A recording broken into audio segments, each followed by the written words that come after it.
Hello friends, എല്ലാവർക്കും moms cook ഹൗസിലേക്ക് വീണ്ടും സ്വാഗതം. ഇന്നിപ്പോൾ നമ്മൾ വളരെ ടേസ്റ്റി ആയിട്ടുള്ള റൈസ് വെച്ചിട്ടുള്ള ഉണ്ണിയപ്പമാണ് കേട്ടോ ഇന്ന് റെഡിയാക്കുന്നത്.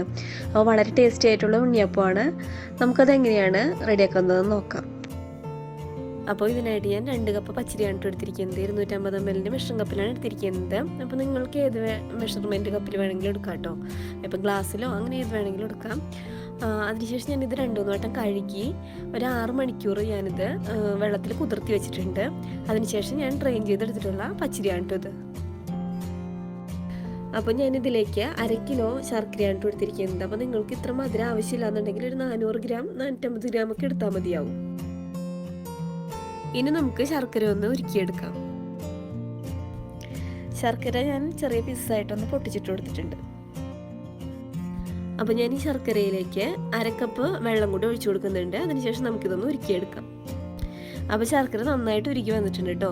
ഇനി ഇതിൻ്റെ ചൂടാറിയതിന് ശേഷം ഞാനിതൊന്ന് അരിച്ചും കൂടി എടുക്കുന്നുണ്ട്. അപ്പോൾ ഞാനിതിലേക്ക് 2 പഴമാണ് എടുത്തിരിക്കുന്നത്. ഇത് നമുക്ക് മുഴുവനും വേണ്ട കേട്ടോ. ഒരു പഴവും ഒരു പഴത്തിൻ്റെ അരഭാഗവും മതി. 1.5 പഴം മതി ഇതിൻ്റെ. ചെറുപഴം നിങ്ങൾക്ക് കിട്ടുമെന്നുണ്ടെങ്കിൽ ചെറുതാണെങ്കിൽ ഒരു 6 വരെയൊക്കെ ചേർത്ത് കൊടുക്കാം. വലുതാണെങ്കിൽ ഒരു 3 വരെയൊക്കെ ചേർത്ത് കൊടുക്കാം കേട്ടോ. ഇനി ഞാൻ ഇതിലേക്ക് 1 കപ്പ് വെള്ള അവലാണ് കൊടുത്തിരിക്കുന്നത്. അപ്പോൾ നിങ്ങൾ ഏത് മെഷർമെൻറ്റ് കപ്പിലാണോ അരി അളന്നെടുത്തിരിക്കുന്നത് ആ കപ്പിൽ തന്നെ 1 കപ്പ് അവല് അളന്നെടുക്കാനായിട്ട് ശ്രദ്ധിക്കുക.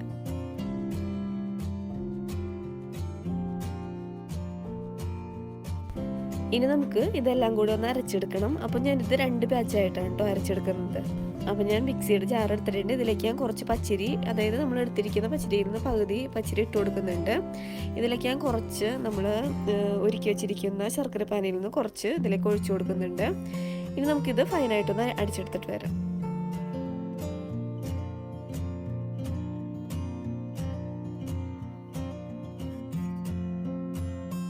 അപ്പോൾ ഇത് ഞാൻ അടിച്ചെടുത്തിട്ടുണ്ട് കേട്ടോ. ഇനി ഞാൻ ഇതൊരു ക്ലീൻ ആയിട്ടുള്ള ബൗളിലേക്ക് ഒഴിച്ചു വെക്കുന്നുണ്ട്.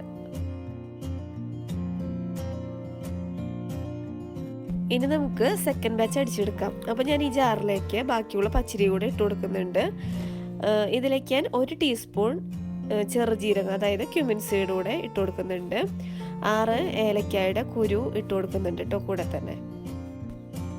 ഇനി ഇതിലേക്ക് നമ്മൾ കുതിർത്തി വെച്ചിരിക്കുന്ന അവലില്ലേ, അതുകൂടെ നമുക്ക് ഇതിലേക്ക് ഇട്ട് കൊടുക്കാം.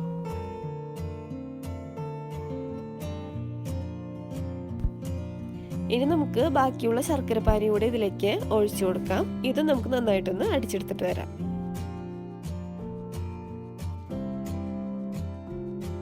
അപ്പോൾ ഇത് ഞാൻ നന്നായിട്ട് അടിച്ചെടുത്തിട്ടുണ്ട്. ഇത് ഞാൻ ഈ ബൗളിലേക്ക് ഒഴിച്ചു വെച്ചിട്ട് മാറ്റി വെക്കുന്നുണ്ട് കേട്ടോ. ഇനി നമുക്കിതിലേക്ക് പഴം അടിച്ചാണ്ട് ചേർക്കേണ്ടത്. അപ്പോൾ ഞാൻ പഴം ചെറിയ പീസസ് ആയിട്ട് മിക്സി ജാറിലേക്ക് ഇട്ട് കൊടുക്കുന്നുണ്ട്. പിന്നെ നമ്മൾ നേരത്തെ ശർക്കരപ്പാനി എടുത്ത് വെച്ചിരിക്കുന്ന പാത്രത്തിലേക്ക് ഞാനൊരു 1/4 ഗ്ലാസ് വെള്ളം കൂടി ചേർത്തിട്ട് ആ വെള്ളം ഞാൻ ഈ പഴത്തിലേക്ക് ഒഴിച്ചു കൊടുക്കുന്നുണ്ട് കേട്ടോ. ഇതൊന്ന് നന്നായിട്ടൊന്ന് അടിച്ചെടുക്കാം. അപ്പോൾ നമുക്ക് ഈ പഴമൊന്ന് അടിച്ചെടുക്കണം. അപ്പോൾ ഇത് ഫൈനായിട്ട് അടിച്ചെടുക്കണം കേട്ടോ. ചെറിയ ചെറിയ പീസസ് ഉള്ളതാണ് നല്ലത്. അപ്പോൾ ആ ഒരു രീതിയിൽ നമുക്കിത് അടിച്ചെടുക്കാം. അപ്പോൾ നമുക്ക് ഈ പഴത്തിൻ്റെ പേസ്റ്റ് നേരത്തെ അടിച്ച് മാറ്റി വെച്ചിരിക്കുന്ന മാവിലേക്ക് ഒഴിച്ചു കൊടുക്കാം.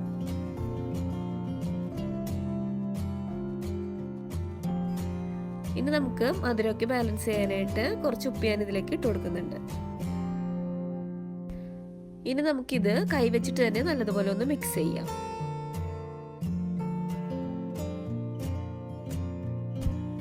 അപ്പോൾ ഇത് ഞാൻ നന്നായിട്ട് മിക്സ് ചെയ്തെടുത്തിട്ടുണ്ട്. ഇനി ഒരു പ്ലാസ്റ്റിക് റാപ്പ് വെച്ചിട്ട് ഇതൊന്ന് കവർ ചെയ്ത് കൊടുക്കുന്നുണ്ട്. ഒരു 8 മണിക്കൂറാണ് ഞാനിതൊന്ന് റെസ്റ്റ് ചെയ്യാൻ വെക്കുന്നത്. 8 മണിക്കൂറിന് ശേഷം നമുക്ക് സോഫ്റ്റ് ആയിട്ടുള്ള ഉണ്ണിയപ്പം റെഡിയാക്കി എടുക്കാം. ഇനി നമുക്ക് ഇതിലേക്ക് തേങ്ങ ഒന്ന് വറുത്ത് ചേർക്കണം. അപ്പോൾ അതിനായിട്ട് ഞാനൊരു പാൻ അടുപ്പിൽ വെച്ച് ചൂടാക്കിയിട്ടുണ്ട്. ഇതിലേക്ക് ഞാൻ 5 ടേബിൾ സ്പൂൺ നെയ്യ് ഒഴിച്ച് കൊടുക്കുന്നുണ്ട് കേട്ടോ. നെയ്യൊക്കെ നിങ്ങളുടെ ഇഷ്ടത്തിനനുസരിച്ച് കൂട്ടിയും കുറച്ചൊക്കെ എടുക്കാം കേട്ടോ. അപ്പോൾ നെയ്യ് കൂടുതൽ ഒഴിക്കുന്നത് തന്നെയാണ് ഈ ഉണ്ണിയപ്പത്തിൻ്റെ ടേസ്റ്റ്.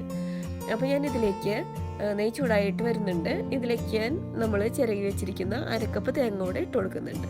തേങ്ങ നല്ല ഗോൾഡൻ ബ്രൗൺ കളറാവുന്നത് വരെ നമുക്കിതൊന്ന് വറുത്തെടുക്കാം. അപ്പോൾ തേങ്ങ അത്യാവശ്യം കളറായിട്ട് വന്നിട്ടുണ്ട്. ഇനി നമുക്കിതൊരു സൈഡിലേക്ക് മാറ്റി വയ്ക്കാം. അപ്പോൾ മാവ് റെസ്റ്റ് ചെയ്യാൻ വെച്ചിട്ട് 8 മണിക്കൂർ കഴിഞ്ഞിട്ടുണ്ട്. മുകളിലൊക്കെ നല്ല ബബിൾസ് ഒക്കെ ആയിട്ട് വന്നിട്ടുണ്ട്. ഇനി നമുക്കിതിലേക്ക് നേരത്തെ നമ്മൾ വറുത്ത് മാറ്റി വെച്ചിരിക്കുന്ന തേങ്ങ കൂടെ ഇട്ട് കൊടുക്കാം.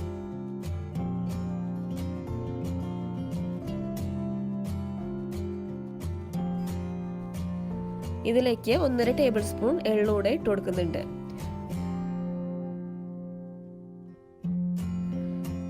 അപ്പോൾ ഇതൊരു തവി വെച്ചിട്ട് ചെറുതായി ഒന്ന് മിക്സ് ചെയ്യാം. അപ്പോൾ നമ്മുടെ ഉണ്ണിയപ്പത്തിൻ്റെ മാവ് റെഡി ആയിട്ടുണ്ട്.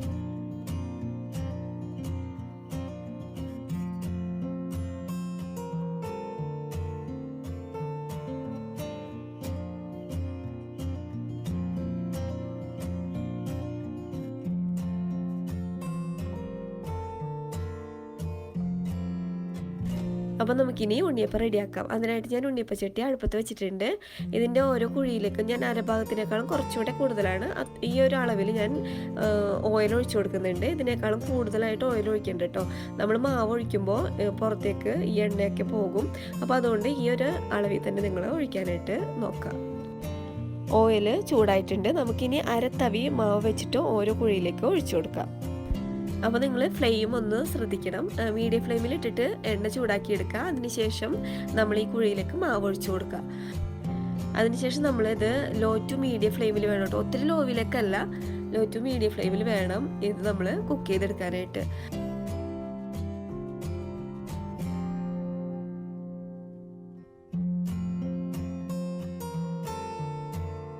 അപ്പോൾ ഒരു സൈഡ് കുക്കായിട്ടുണ്ട്. ഇനി നമുക്കിതൊന്ന് തിരിച്ചിട്ട് കൊടുക്കാം. അപ്പോൾ തിരിച്ചിട്ടുണ്ടെങ്കിൽ ഒത്തിരി സമയമൊന്നും വേണ്ട കേട്ടോ. പെട്ടെന്ന് തന്നെ ഉള്ളു കുക്കായിട്ടുണ്ടാവും. അതുപോലെ തന്നെ കളറാവാനായിട്ട് നോക്കണേ. 2 സൈഡും നല്ല കളറാവാനായിട്ട് ശ്രദ്ധിക്കണം. കളറായില്ല എന്നുണ്ടെങ്കിൽ 2 സൈഡും ഒന്നുകൂടെ ഒന്ന് തിരിച്ചു മറിച്ചൊക്കെ ഇട്ടിട്ടൊന്ന് കളറാക്കി എടുത്താൽ മതി. അപ്പോൾ ഉണ്ണിയപ്പം റെഡി ആയിട്ടുണ്ട്. നമുക്കിനി ഇത് എണ്ണയിൽ നിന്ന് കോരി മാറ്റാം.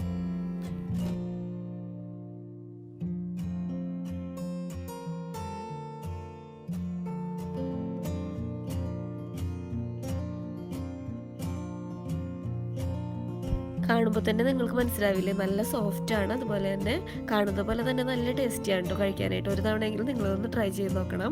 അപ്പോൾ എനിക്കൊന്ന് ഫീഡ്ബാക്കൊക്കെ അറിയിക്കണേ. അപ്പോൾ ഓണത്തിൻ്റെ സ്പെഷ്യൽ ഉണ്ണിയപ്പം നമുക്ക് റെഡി ആയിട്ടുണ്ട്. എല്ലാവരും ട്രൈ ചെയ്ത് നോക്കുക, ഫീഡ്ബാക്കൊക്കെ അറിയിക്കാം. അപ്പോൾ ഈ വീഡിയോ ഇഷ്ടമായാൽ ലൈക്ക് ചെയ്യുക, ഷെയർ ചെയ്യുക, സബ്സ്ക്രൈബ് ചെയ്യുക. Okay bye, thank you.